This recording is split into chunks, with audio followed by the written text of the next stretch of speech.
قل هل يستوي الذين يعلمون والذين لا يعلمون انما يتذكر اولو الالباب صدق اللہ العظیم۔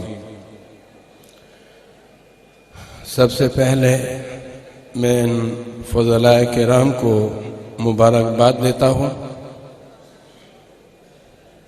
کہ اللہ تبارک و تعالی نے انہیں عالم بنایا اور ان کے اساتذہ کو بھی، جامعہ کے منتظمین کو،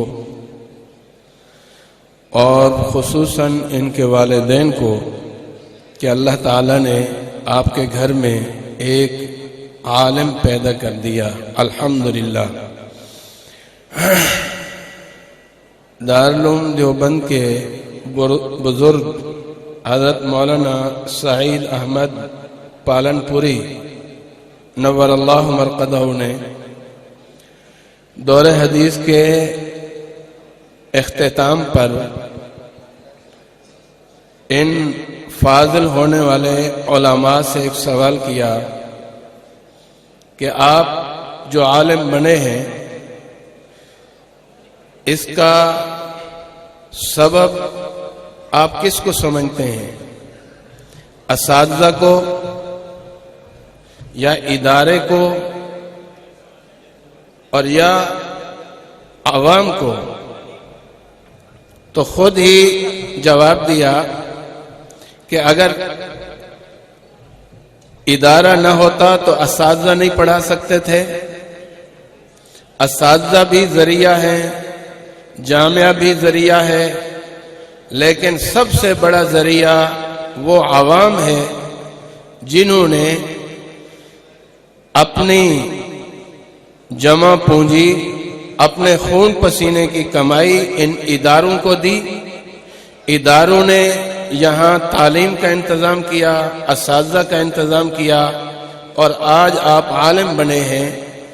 تو فرمایا کہ آپ عوام کی پراپرٹی ہیں، علماء یہ عوام کی پراپرٹی ہیں، عوام نے ان کو عالم بنانے میں معاونت کی، اب علماء کی ذمہ داری ہے کہ عوام الناس کی دینی رہنمائی کریں، دینی اعتبار سے بھی، دنیاوی اعتبار سے بھی، اور جتنے بھی کامیاب اور فلاح کے راستے ہیں وہ قوم کو بتائیں۔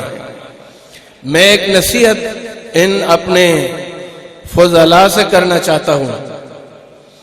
آپ علماء کرام کی تاریخ پڑھیں، اپنے اکابرین کو پڑھیں۔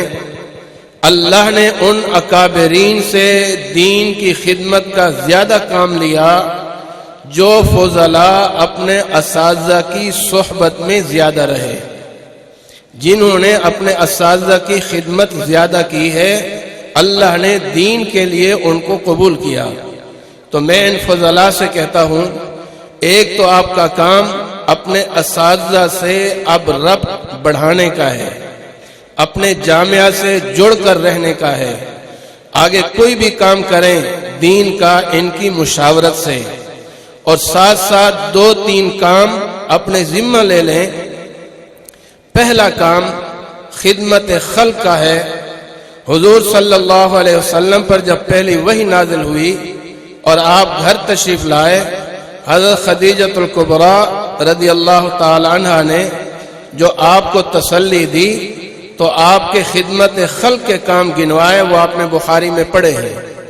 تو خدمت خلق کا کام آج علماء کو زیادہ کرنے کی ضرورت ہے۔ عوام میں رہیں، گھل مل کر رہیں، ان کے دکھ درد کو سمجھیں اور ان کی رہنمائی کریں، نمبر 1۔